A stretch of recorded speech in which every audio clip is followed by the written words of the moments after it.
Hello and welcome back to another episode of the Liquid's Digital Marketing Podcast. If this is your first time here, welcome. If you have been here before, welcome back. We appreciate you. And today we are talking about the contact page. This is another episode in our Wealthy Website series where we are breaking down the specific pages on your website and going over the must-haves. Today we are talking about the contact page. So your contact page must-haves. One thing to know about your contact page is this is the page where people are going to go to contact you, right? So this is really, for most of you, going to be the beginning of your relationship with this customer. So it really kind of changes the way you might think about that contact page in knowing that this is the first part of your relationship. So if you're thinking about a customer relationship or a customer journey and their experience, then, this is the page that a lot of times kicks that off. When it comes to contact pages, there are multiple types of contact pages. This episode is going to be a little bit different than the previous ones in the sense that your businesses are so different, their contact pages will be vastly different. There are very common elements, but what is included and where it's included and like the hierarchy of it is going to really vary based off of your business. There's different types of contact pages in general. The most common that we think of when it comes to like small business is that sales page, contact us for hiring us or for inquiring about our services. That's the most common. And then probably the second most common is support. People are going to go to your contact page for support. So a lot of times bigger companies where you have, like Cox, for example, or Verizon, if you need to contact them for help, you're going to go to their contact page. That's just pretty common. So sales and support, those are the top two. And depending on the size of your company and what type of company you are, you might have like a press and PR. So I know like a lot of book authors will have that. So if you have, an opportunity to be in the media, or if you have media reaching out to you, or if you're directing media to your website, this is a place where you'd put some of that press or PR information. So how to contact you, downloading your media packets or kits or whatever. So press and PR pages. Then you also have more of an HR page. So this would be more of probably, I would think when I think HR is more internal pages to contact, HR. Or it could be for job positions or whatnot. Most of what we're going to be talking about today is going to fall under the sales because that's what most people use their contact page for, unless you're kind of like a bigger corporation or organization. What we're going to do to start this off is, instead of going right into like the sections and the main things to include, what I'm going to do is I'm going to go over some general focus points, because regardless of what you're going to put on this page and in what order, these are really the focal points that you really want to pay attention to when you're creating this page. So first off is you want to make sure you keep this page simple and clear on what action you want them to take. You don't want this page to be confusing. You don't want this page to have too much information. You really just want it to be very, very simple. And I guess that kind of goes without saying, but you would be surprised, I guess, how many people don't really do that. So keeping your page very clear and clear on what action you want them to take. You might have a bunch of different things on this page, but what is the main one? What is the action that you're really trying to drive them to take? You really want to stick with the trust factor here. So you want to make sure that you're really driving that home. In the previous pages, we've talked about you're always adding trust. You're always having that like social proof and building that trust. But a lot of times now, this is the page where they're actually going to take that action and do it and contact you. You don't want to drop off and forget about the whole like I'm trying to build trust and credibility. So you want to make sure you continue with that. And you want to be sure to continue with your brand voice. This is a great opportunity to really let that brand voice shine and show them that personality of who you are, because this again is where they're going to take that action and that relationship begins. So making sure you continue with that. Now this one is your contact page, it might be different than your main call to action. So we've been talking about this for a little bit now in these past episodes, but having a main call to action, maybe your main call to action is to contact us, and that call to action happens on the contact us page. So that's great. But maybe your main call to action is schedule a free consultation. Well, there might be, and most likely is, a chance that you have that scheduled consultation as a separate page, a landing page of its own, like a call to action page. And that would be great. So in that case, you might have kind of two call to action pages. One is your main call to action, like schedule a free consultation. And then the other is just a contact page where it's like, hey, I don't want to schedule a free consultation, but I do want to contact you. So here's my name and number and email in my question or comment, and please get back to me type of thing. Or your email, or where are you located, whatever. So there might be two separate pages. So keep that in mind. I would avoid having, let's say you have the scenario where you have a free consultation and then have a contact page, and you then put the free consultation on the contact page along with your general contact information. So in some cases that could work. I think in most cases you'd be best to really separate those out and have two separate pages. So let's dive in to the elements of your awesome contact page.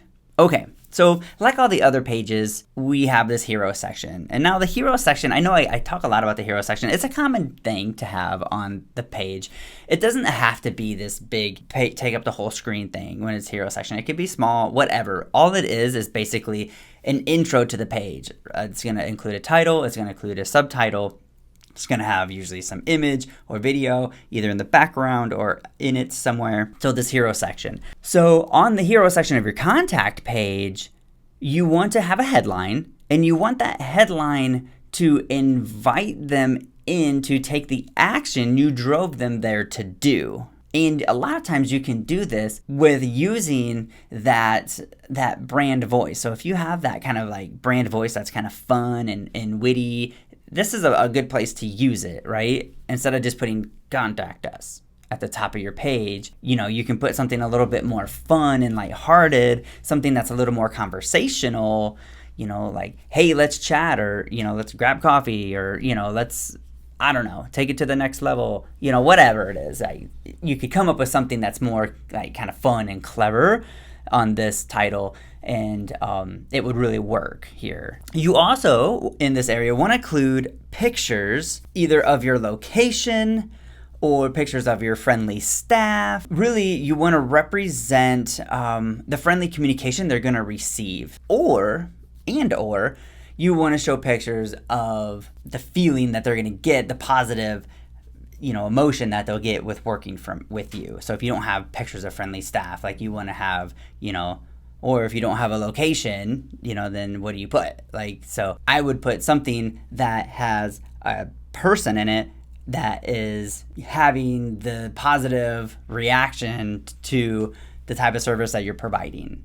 That's going to give them the subconscious feeling that yes, I'm going to contact you. This is what I'm going to feel because this is what I'm seeing, kind of embeds that into their thought process as they go through this. Okay, so now we're going to kind of jump into, after this, you could have a lot of different orders to this information, but here is the types of information you should have on your contact page. One and most common is your contact info, right? So your phone, your email, your address, a map, your hours, those things, right? Another item is your locations. So this is where sometimes it gets a little tricky, because let's say you have multiple locations or you have multiple departments. So you have, we have an email address and we have a phone number, but we actually have 4 different email addresses and 4 different numbers because we have different departments or we have different locations. So how do you handle that situation? So in that case, what I recommend a lot of times, if you have multiple locations,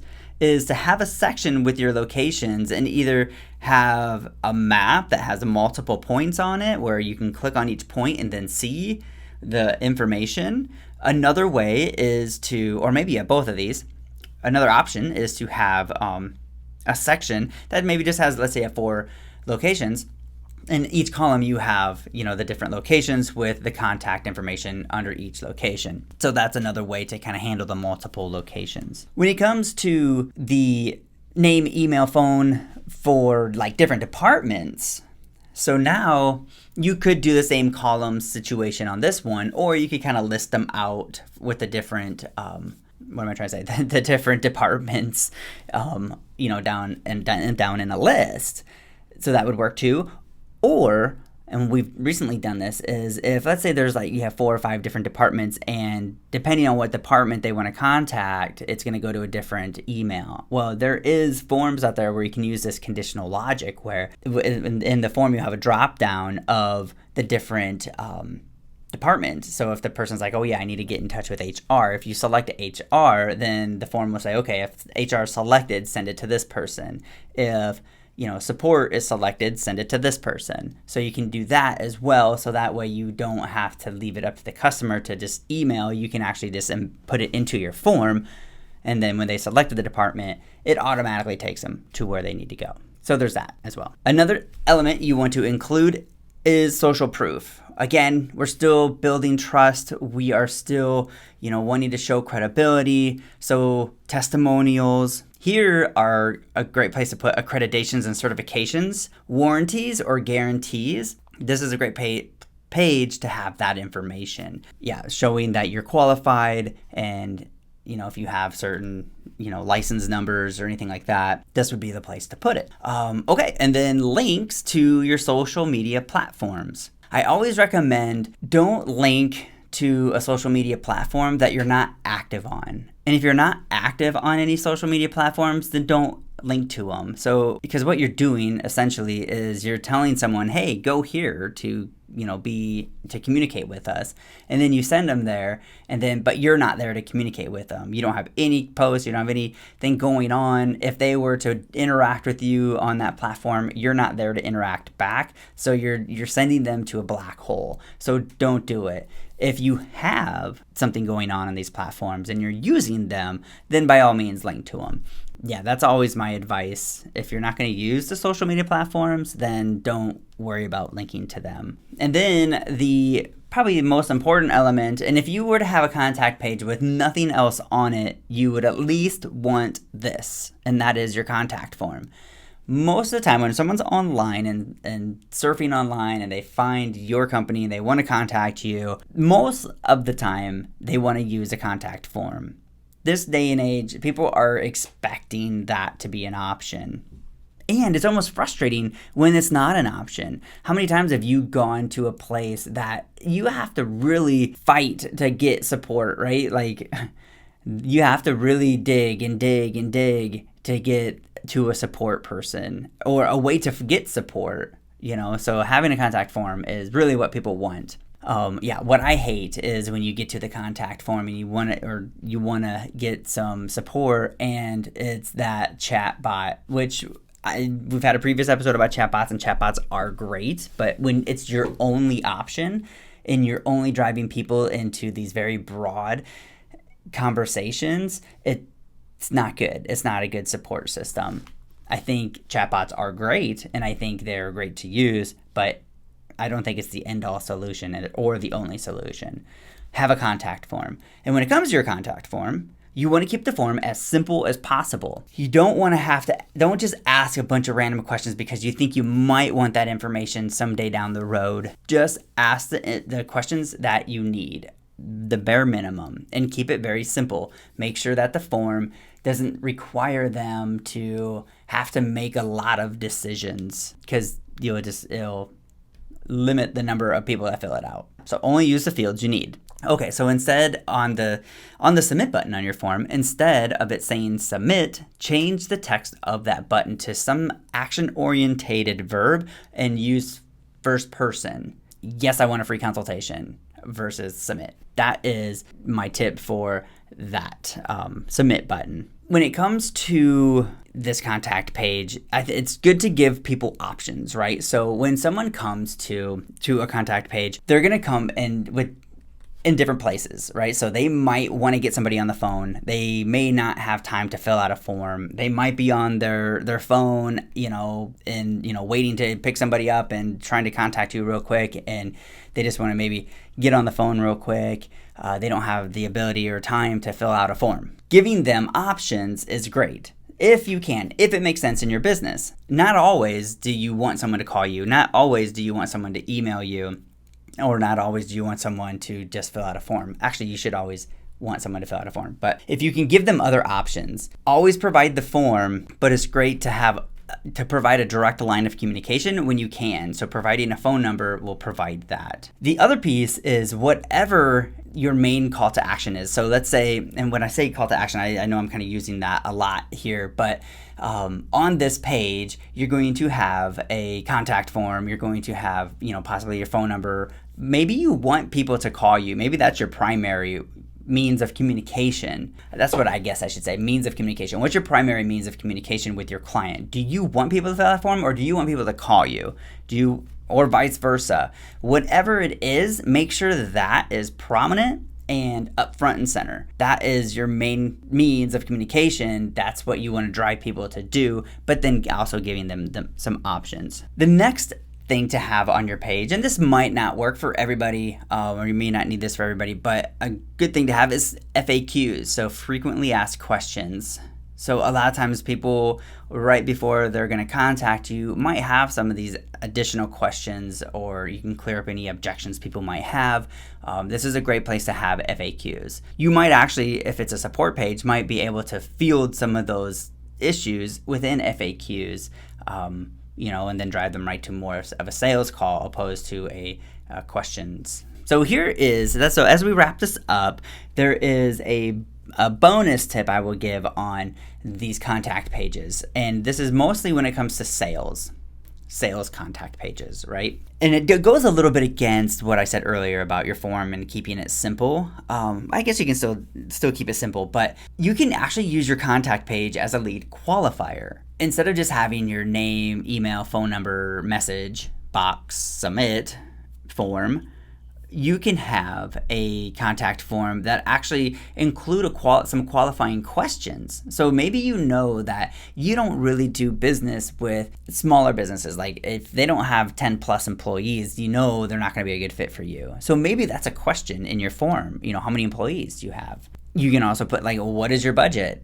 What's the range of your budget? So you can start to kind of weed people out by doing that, and that's great because now you're not wasting your time following up on a lead that was never a good lead to begin with. You'd rather have people fill out that form that are people that are going to be a good fit for you. Adding qualifying questions to your form is one way to do that. You can also give details of who you do work with and who you don't work with. I guess you kind of have to be a little careful with this one from a legal standpoint, right? So yeah, I'm trying to think without saying something that would be. So I guess one thing is, and this might be pushing the boundaries a little bit, but maybe you're a counselor and this is a great one. So maybe you're a counselor and you only work with kids. So, there's a certain age group of kids that you work with. So it's putting the details of who you work with. We only work with, kids in this area or the kids of this age. Another one is maybe you're a moving company and you only work in this area. We only work. Let's say you're in Texas. Well, you probably aren't moving everybody in the state of Texas because it's a huge state, or even I guess any state really, but maybe you're only working in one city. So we're a moving company in this city. We don't move externally. So you can kind of really, define who you work with. Maybe, for example, you're a web designer and you only design websites for dental offices. Well, you can just say that. You want to be careful though to be careful with the demographic stuff because you don't want to discriminate, obviously, right? So, okay. You can create your form to be more of an application instead of a contact form. So this is an interesting technique. So your whole page can kind of revolve around this idea or theory that people are applying to hire you, right? You only accept certain people. It's kind of this exclusivity idea that we don't work with everybody, and you have to be a good fit for us. So they're not hiring, you're not hiring them, they're hiring you, right? Or did I say that backward? Okay, let me just rephrase that actually. So having this form where they're applying to work with you. And usually it's the other way around, right? Usually it's like they're the ones with the power. Well, if they're applying to work with you and you're really kind of interviewing them, if they're a good fit for you, it really kind of changes the dynamic of that sales call. So have it more of an application form and spell it out like that. Like, hey, we only take on so many jobs in a quarter or a month, and we'll be picky on who we select to work with. That's a really cool thing to test. I would test it, not just do it. I would try it for a little bit and get some results and see how it works, because it is a little bit different than most people do. So give it a try.